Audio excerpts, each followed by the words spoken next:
Live from the world's capital markets, here are the latest financial headlines brought to you by News Factory. Hello and welcome to Friday's Daily Financial Report. The dollar-yen pair gained 0.8% in the last session. The CCI is giving a negative signal. The Bitcoin-dollar pair collapsed over 8% in the last session. According to the Ultimate Oscillator, we are in an overbought market. The gold-dollar pair made a minor downward correction in the last session, falling 0.2%. The Williams indicator is giving a positive signal. The oil-dollar pair traded sideways in the last session. The CCI indicates an overbought market. And now let's hear what our chief analyst picked up for us today.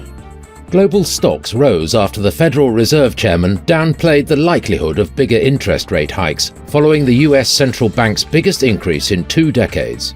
Bitcoin, Ethereum and other major cryptocurrencies have suddenly crashed, wiping around $100 billion from the combined crypto market in mere minutes.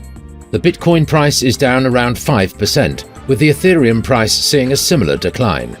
The euro pulled back from a 1-week high against the US dollar after the German industrial orders fell more than expected, signaling Europe was facing growing headwinds from the war in Ukraine. Those were today's major economic events, and now moving on to world financial headlines.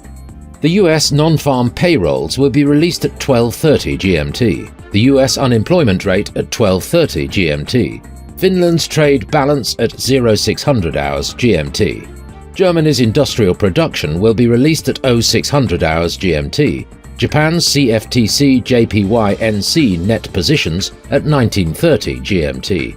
The UK's CFTC GBP NC net positions at 1930 GMT. We hope that you've enjoyed Friday's market outlook. On behalf of all of us here, we wish you a productive trading day.